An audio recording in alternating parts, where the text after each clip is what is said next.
فأعوذ بالله من الشيطان الرجيم بسم الله الرحمن الرحيم وإذا سألك عبادي عني فإني قريب صدق الله العظيم الصلاة والسلام عليك يا رسول الله الصلاة والسلام عليك يا حبيب الله الصلاة والسلام عليك يا نبي الله وعلى آلك وأصحابك يا نور الله صلی اللہ تعالی علیہ وسلم۔ میرے پیارے آقا صلی اللہ تعالی علیہ وسلم کے پیارے دیوانوں، آج بھی الحمدللہ سوا پارے کی تلاوت کا مبیش ہوئی، اور اللہ کا شکر ہے کہ الحمدللہ 2.5 پارے نماز کی حالت میں ہمیں سننے کی اللہ نے سعادت عطا فرمائی۔ رب قدیر جل جلالہ کے پیارے حبیب صلی اللہ علیہ وسلم رب کا پتہ بتانے کے لیے تشریف لائے، اسی لیے جب حضور صلی اللہ تعالی علیہ وسلم سے اللہ کے بندوں نے سوال کیا، جیسا کہ آج تلاوت کے اندر جو آیت کریمہ آئی، اس میں رب قدیر جل جلالہ ارشاد فرماتا ہے وَإِذَا سَأَلَكَ عِبَادِي عَنِّي فَإِنِّي قَرِيبٌ، جب تم سے میرے بندے پوچھیں میرے بارے میں تو ان سے کہو میں قریب ہوں۔ میرے پیارے آقا صلی اللہ علیہ وسلم کے پیارے دیوانوں، اللہ کتنا قریب ہے اپنے بندوں سے، تو خود دوسری آیت میں رب قدیر ارشاد فرماتا ہے نحن اقرب الیہ من حبل الورید، شہد رگ سے بھی زیادہ ہم تم سے قریب ہیں۔ اللہ رب العزت جل جلالہ اتنا قریب ہے کہ جس سے زیادہ اس سے زیادہ کوئی قریب ہم سے ہے ہی نہیں، اور اس کی قربت ہی کا معاملہ ہے کہ جتنے بھی مسائل، جتنے بھی معاملات ہیں زندگی کے، وہ پروردگار جل جلالہ اپنے فضل سے حل بھی فرماتا ہے، اور پھر اس کی قربت کا معاملہ یہ ہے کہ جہاں کہیں ہم ہوں اور مصیبت میں اسے پکارے تو وہ ہماری مدد فرماتا ہے۔ نحن اولیاؤکم فی الحیات الدنیا وفی الآخرہ، تو میرے پیارے آقا صلی اللہ تعالی علیہ وسلم کے پیارے دیوانوں،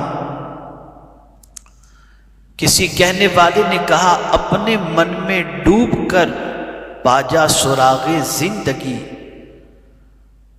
تو میرا نہ بن سکا نہ بن، اپنا تو بن۔ اگر کسی کو خدا کو تلاش کرنا ہے تو اس کی نشانیاں بھی موجود ہیں، اور خود اس کا وجود ایسا ہے کہ جب وہ اپنے وجود پر غور کرے گا تو اسے خدا کا پتہ چل جائے گا۔ میں ایک مثال صرف آپ کے سامنے پیش کرتا ہوں۔ ہم اور آپ اس وقت مسجد میں موجود ہیں، یہ لائٹ چل رہی ہے، لیکن ضروری نہیں کہ یہ لائٹ 10 سال تک ہمیں روشنی دے، 50 سال تک ہمیں روشنی دے۔ آپ دیکھتے ہوں گے کہ دنیا میں بہت سارے بلب، بہت ساری لائٹیں کوئی 2 مہینے میں خراب ہو جاتی ہیں، کوئی 10 مہینے میں خراب ہو جاتی ہیں اور بدلنا پڑتا ہے۔ اور کبھی لائٹ اچھی بھی رہے، ٹیوب لائٹ اچھی ہے، کنیکشن کا پرابلم ہوا، الیکٹریسٹی کا پرابلم ہوا تو روشنی نہیں پہنچتی۔ بہت زیادہ سے زیادہ کسی لائٹ کی عمر 2، 5، 10 سال سے زیادہ نہیں ہوتی، لیکن جب قدرت کی طاقت اور اس کو پہچاننا ہو اور اس کی طاقت کو پہچاننا ہو تو صرف اس سے آپ سمجھیے کہ 2 بلب اس نے ہماری آنکھوں میں رکھے ہیں۔ یہ 2 ہماری آنکھیں، جب سے ہم پیدا ہوئے تب سے یہ ہماری آنکھیں دیکھنے کا کام کر رہی ہیں، اسے بدلنے کی ضرورت نہیں پڑی۔ کون ہے جس نے ہماری آنکھوں میں اتنی طاقت ہماری پیدائش سے رکھی ہے؟ یہ وہی ہے جس کو ہم اللہ کہتے ہیں، وہی پالنہار ہے۔ نہ بدلنے کی، آسمان کو دیکھ لیجیے آپ، جب سے پیدا کیا تب سے ویسا ہی، وداؤٹ اینی پلر، بغیر ستون کے وہ کھڑا ہے، نہ جانے کب سے کھڑا ہے اور نہ جانے کب تک یہ آسمان کھڑا رہے گا ہمارے سر پر۔ کون ہے؟ یہ رب قدیر جل جلالہ کی ذات ہے۔ یہ ساری نشانیاں ہمیں اللہ کا پتہ بتاتی ہیں۔ تو میرے پیارے آقا صلی اللہ تعالی علیہ وسلم کے پیارے دیوانوں، جب حضور صلی اللہ علیہ وسلم سے لوگوں نے رب کے بارے میں پوچھا تو میرے آقا صلی اللہ علیہ وسلم سے رب نے فرمایا کہ ان سے کہو میں قریب ہوں، اور پھر کتنا قریب ہوں وہ بھی پروردگار جل جلالہ نے دوسری آیت کریمہ میں بتا دیا کہ شہر رگ سے بھی زیادہ قریب۔ اس کو اور سمجھنا ہو تو آپ سمجھ سکتے ہیں، سورہ واقعہ کے اندر ہے، فلولا اذا بلغت الحلقوم وانتم حينئذ تنظرون ونحن اقرب اليه منكم ولكن لا تبصرون۔ جب روح حلق میں اٹکتی ہے نا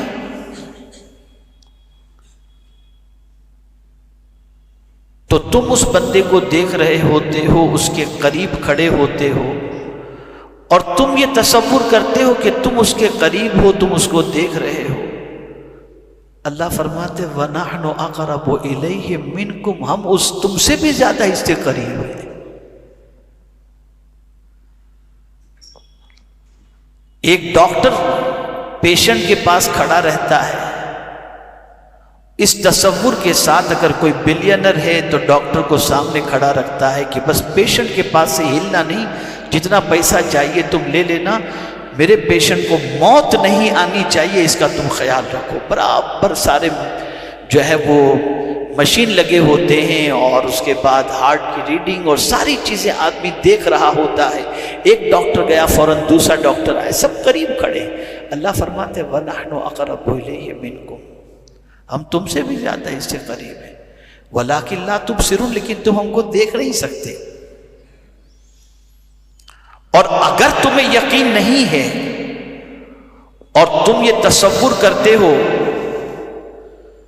کہ تم طاقتور ہو، بہت پاورفل ہو، بچا لے جاؤ گے، تو اللہ فرماتا ہے ہم اس کی روح نکالتے ہیں، ترجعونها ان کنتم صادقین، تم اس میں لوٹا کے بتا دو اگر سچے ہو تو پتہ چلا تم کچھ بھی نہیں ہو، سب کچھ ہم ہی ہم ہیں، تم کچھ بھی نہیں ہو، اور ہم بہت قریب ہیں، بہت قریب۔ اللہ عز و جل سے زیادہ کوئی قریب ہے ہی نہیں۔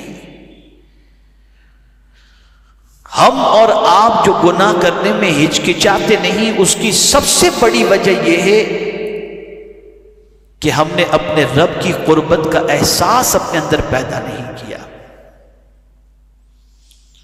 ورنہ ایک صحابی بارگاہ رسول صلی اللہ علیہ وسلم میں حاضر آئے، عرض کرتے ہیں یا رسول اللہ صلی اللہ تعالی علیہ وسلم، مجھ سے گناہ سرزد ہو گیا، کیا میں توبہ کروں تو اللہ مجھے معاف کر دے گا؟ سرکار نے فرمایا معاف کر دے گا۔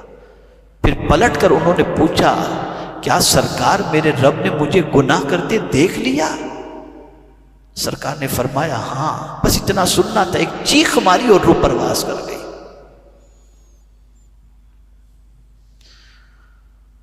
تو انسان گناہ اس لیے کرتا ہے کہ وہ سمجھتا ہے اللہ دور ہے، وہ شہر رخ سے بھی زیادہ قریب ہے، شہر رخ سے بھی زیادہ۔ اور میرے آقا صلی اللہ علیہ وسلم کی عظمت پر قربان جائیے کہ رب کا پتہ پوچھنے کے لیے لوگ حضور کے پاس جاتے ہیں، اور ہمیں بھی حضور کا بتایا، حضور نے اللہ عز و جل کا پتہ بتایا۔ یہ بہت بڑا احسان ہے سرکار صلی اللہ علیہ وسلم کا۔ میرے پیارے آقا صلی اللہ علیہ وسلم کے پیارے دیوانوں، ایک اور آیت کریمہ آ جائی۔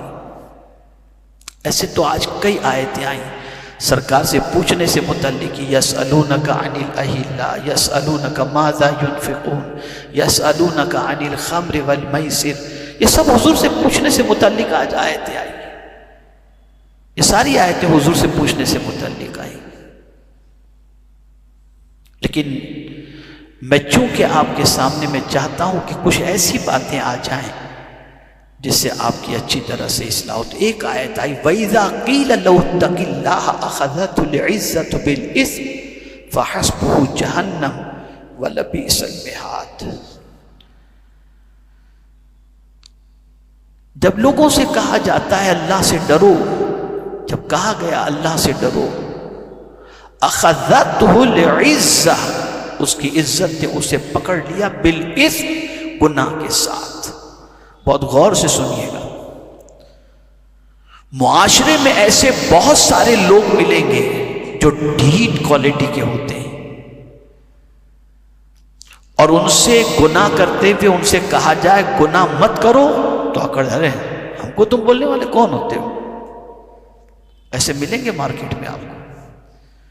اور یہ وہ لوگ ہوں گے جن کے پاس یا تو دادا گیری کا جوہر موجود ہے، یا مالداری کا جوہر موجود ہے، یا کانٹیکس کا جوہر موجود ہے۔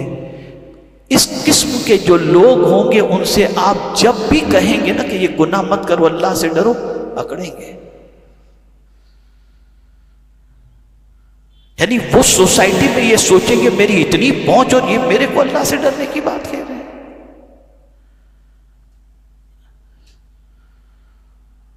یہ مجھ سے کہہ رہے ہیں کہ گناہ سے بچو،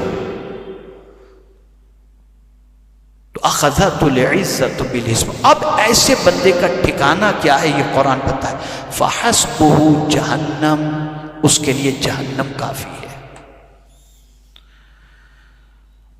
اور پھر فرمایا وَلَبِئْسَ الْمِہَادُ، کہ کیا ہی برا بچھونا ہے، جہنم کا بچھونا بھی آگ کا، جہنم کے جوتے بھی آگ کے، جہنم کے لباس بھی آگ کے، آگ ہی آگ ہے وہاں پر۔ یہاں سے یہ بات اچھی طرح ذہن میں رکھو، چاہے چھوٹا بچہ ہی کیوں نہ ہو، اگر ہماری غلطی پر ہمیں اللہ کا خوف دلائے فوراً جھک جاؤ۔ فاروق اعظم رضی اللہ تعالی عنہ بازار میں جا رہے تھے، کسی نے دیکھا تو کہا اتق اللہ یا عمر، اتنا کہنا تھا گر گئے سے امیر المومنین۔ اس قوم کے زوال کے اسباب میں سے سب سے بڑا سبب یہ ہے کہ گناہ کر کے یہ قوم اکڑ رہی ہے، یہ قوم گناہ کر کے اللہ سے نہیں ڈر رہی، یہ قوم گناہ کر کے فخر کر رہی ہے، یہ قوم گناہ کر کے سینہ تان کے چل رہی ہے، ارے کیا ہوگا دیکھا جائے گا۔ انجام سامنے ہے، انجام سامنے ہے۔ اللہ سے ڈرو، اس کے خوف کو دل میں جگہ دو، اس کے تقوی کو دل میں جگہ دو۔ اور یہ تقوی ہی ایک ایسی عظیم دولت ہے جو ہر مسئلے کا حل ہے۔ کوئی پرابلم ایسا نہیں جس کا سولوشن اللہ نے تقوی میں نہ رکھا ہو، اللہ سے ڈر میں نہ رکھا ہو۔ دیکھیے نا، آپ انسان سے ڈر کر کے روئیں تو آدمی آپ کو بزدل کہے گا، انسان سے ڈر کر کے آپ روئیں لوگ آپ کو بزدل کہیں گے، لیکن جہاں اللہ کے خوف سے آپ کی آنکھوں سے آنسو نکلے تو لوگ دعا کریں گے اے اللہ اس کے جیسی توفیق مجھے بھی عطا فرما۔ کتنا فرق ہے آپ دیکھیں۔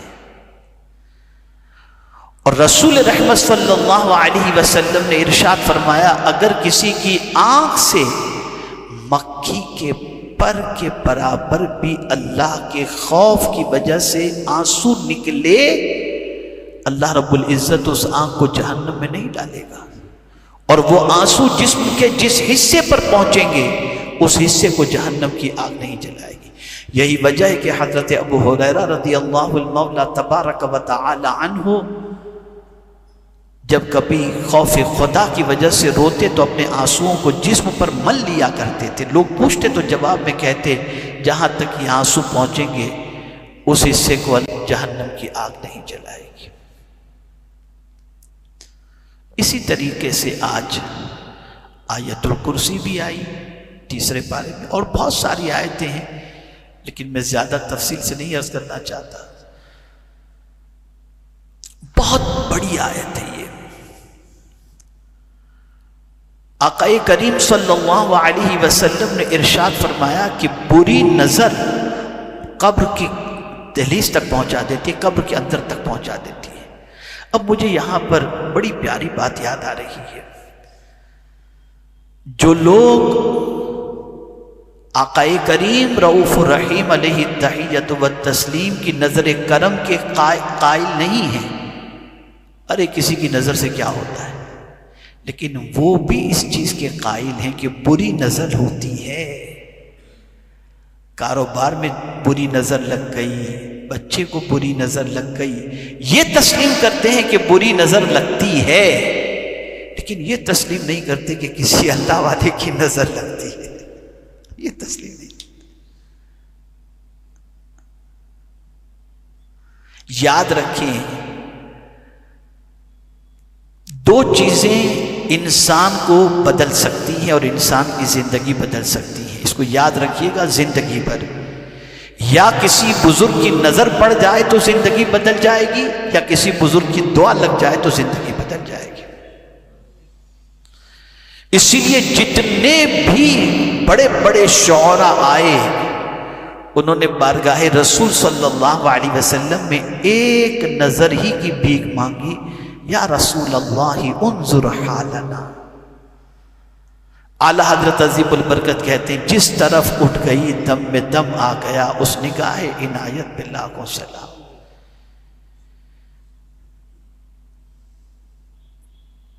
اور اسی لیے حضرت اسماعیل علیہ الصلاۃ والتسلیم کے حوالے سے بھی ڈاکٹر اقبال نے کہا یہ فیضان نظر تھا کہ مکتب کی کرامت تھی، سکھائی کس نے اسماعیل کو آداب فرزند دی۔ یہ حضرت ابراہیم کی نظر کا فیضان تھا یا مکتب کی کرامت تھی؟ اور مجھے افسوس ہے اس چیز کا، بہت بڑا افسوس ہے کہ میں نے دیکھا کہ انسان جو ہے وہ اللہ والوں کی نظر میں آنے کے لیے تیار نہیں، دنیا داروں کی نظر میں آنے کے لیے تیار ہے۔ ایک سب سے بڑا مسئلہ، اور ممکن ہے آپ کی نظر کے اندر کوئی دنیا میں ظاہری طور پر اللہ والا آپ کو سمجھ میں نہ آتا ہو، تو اللہ والوں کا مزار اقدس تو موجود ہے نا۔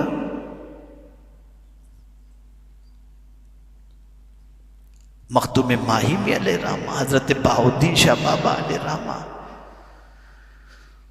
اور یہ بھی ضروری نہیں کہ صرف زمین کے اندر ہیں وہی اللہ والے اور زمین پر اللہ والے نہیں۔ اگر اللہ والے زمین پر نہ ہوتے تو بارش بھی نازل نہیں ہوتی، قحط پڑ جاتا۔ تو عرض کرنے کا منشا یہ ہے کہ میرے پیارے آقا صلی اللہ تعالی علیہ وسلم کے پیارے دیوانوں، رسول رحمت صلی اللہ تعالی علیہ وسلم سے نظر کرم کی بھیک مانگنی چاہیے۔ تو عرض یہ کر رہا تھا کہ بری نظر بھی حق ہے، لگتی ہے، بالکل لگتی ہے، اور یہ قبر تک پہنچاتی ہے۔ اسی لیے حضور صلی اللہ علیہ وسلم نے فرمایا اپنے بچوں کو رات کو سوتے وقت آیت الکرسی پڑھ کے دم کر دو، بچوں کو نظر نہیں لگے گی۔ اب کاروبار ہو تو وہاں بھی یہی. اور آیت الکرسی کی طاقت کا اندازہ ہم اور آپ کیا لگائیں گے؟ حضور صلی اللہ علیہ وسلم نے فرمایا رات کو سوتے وقت جو آیت الکرسی پڑھ لے اس کے گھر اور اس کے گھر سے 40 گھر تک اللہ تعالیٰ اس گھر والوں کی حفاظت فرماتا ہے. یہ ہے آیت الکرسی. کوئی رات بغیر آیت الکرسی پڑھ کر کے آپ سوئے نہیں. روزانہ آیت الکرسی پڑھیں. بچوں پر آیت الکرسی پڑھ کے دم کریں. اور آیت الکرسی کے اندر 2 اللہ عز و جل کی ایسی صفتوں کا ذکر ہے. حی قیوم، اللہ لا الہ الا هو الحی القیوم. یہ حی قیوم، حی اور قیوم یہ اللہ عز و جل کی 2 ایسی صفتیں ہیں کہ تمام سلاسل کے بزرگوں کے نزدیک اس میں اعظم کی حیثیت سے یا حی یا قیوم برحمتک استغیث ہے. اس کی طاقت کا کوئی اندازہ اور اس کی برکتوں کا کوئی اندازہ نہیں لگا سکتا. مولا علی کرم اللہ تعالی وجہہ الکریم ارشاد فرماتے ہیں کہ جو شخص فجر کی نماز کے بعد 41 مرتبہ یا حی یا قیوم پڑھے اور مغرب کی نماز کے بعد 41 مرتبہ یا حی یا قیوم پڑھے اس کا خاتمہ ایمان پر ہوگا. یہ اس کی طاقت. اور وہی حقیقی معنوں میں زندہ ہے. زندہ وہی ہے اور اس کی عطا سے کوئی زندہ ہے، لیکن ذاتی طور پر زندہ وہی ہے. وہ ہمیشہ سے ہے اور وہ ہمیشہ رہے گا. اسی لیے قرآن نے بھی کہا اس پر بھروسہ نہ کرو. اگر بھروسہ کرنا ہے وَتَوَكَّلَ عَلَى الْحَيِّ الَّذِي لَا يَمُوتُ، اس زندہ رب پر بھروسہ کرو جسے کبھی موت آنے والی ہے ہی نہیں. ہم مرنے والوں پر تو بھروسہ کرتے ہیں، اللہ پر بھروسہ نہیں کرتے. اور اسی طرح سے قرآن مقدس میں رب قدیر نے فرمایا وَمَن يَتَوَكَّلْ عَلَى اللَّهِ فَهُوَ حَسْبُهُ، جو اللہ پر بھروسہ کر لے اللہ اس کے لیے کافی ہے. تو آیت الکرسی یہ بہت عظمت والی آیت ہے. اسی کے ساتھ ساتھ سورہ بقرہ کی آخری آیتوں کی بھی تلاوت ہوئی. اب سورہ بقرہ کی آخری آیتیں اللہ عز و جل نے عرش کے نیچے سے اپنے محبوب کو عطا فرمائی. عرش کے نیچے سے بڑی برکت والی یہ آیت ہے. اسے بھی روزانہ رات کو پڑھے بغیر نہیں سونا چاہیے. روزانہ رات کو اس کی تلاوت کر کے ہی سویا کریں. اس کی اتنی برکتیں ہیں جس کا احاطہ اور جس کا شمار کرنا مشکل ہے. میرے پیارے آقا صلی اللہ تعالی علیہ وسلم کے پیارے دیوانوں، اس لیے ہمیں چاہیے کہ 4 چیزیں آج جو بتائی گئیں اس کو خاص طور پر ذہن میں رکھیں. اللہ ہم سے قریب ہے اور ہماری شہ رگ سے بھی زیادہ قریب ہے. دوسری چیز، گناہ کر کے کبھی اکڑو نہیں اور کبھی اپنے اندر تکبر پیدا مت کرو. اگر تمہیں کوئی کہے اللہ سے ڈرو تو اللہ عز و جل کے خوف کو دل میں جگہ دو. اس لیے کہ جب کہا جاتا ہے اللہ سے ڈرو تو یہ سمجھ لینا چاہیے کہ اللہ عز و جل کی طرف سے، پروردگار کی طرف سے یہ ہمیں ندا آ رہی ہے اور ہمیں اللہ کے خوف کو دل میں جگہ دینی چاہیے. اور اللہ سے ڈرنے والا بزدل نہیں ہوتا. اور گناہ سے اگر رکنے کے بارے میں کہا جائے تو گناہ پر کبھی بھی اکڑنا نہیں چاہیے. مجھے یہ کب سے نصیحت کرنے والے آ گئے، میں تو جو چاہوں کروں، ایسا نہیں ہونا چاہیے. اور تیسری چیز، نظر حق ہے. ہمیشہ کوشش کرو اللہ والوں کی نظروں میں آ جاؤ اور ہمیشہ کوشش کرو کہ بری نظر سے حفاظت کے لیے آیت الکرسی کی تلاوت کرو. اور اسی طرح سے سورہ بقرہ کی آخری آیتیں جو رسول اعظم صلی اللہ علیہ وسلم کو اللہ عز و جل نے سفر معراج میں عرش کے نیچے سے عطا فرمائیں، ان آیتوں کی بھی تلاوت کو اپنی زندگی کا معمول بناؤ. اللہ رب العزت جل جلالہ آقا کریم رؤوف الرحیم علیہ التحیۃ والتسلیم کے صدقہ و طفیل ہم سب کو قرآن و احادیث پر عمل کی توفیق عطا فرمائے، دین کی پیروی کی توفیق عطا فرمائے، دین کا علم حاصل کرنے کی توفیق عطا فرمائے، قرآن فہمی کی توفیق عطا فرمائے، قرآن پر عمل کی توفیق عطا فرمائے، اور ہم سب کا خاتمہ اللہ ایمان پر فرمائے۔ وصلی اللہ تعالی علی خیر خلقہ ونور عرشہ سیدنا و مولانا محمد وآلہ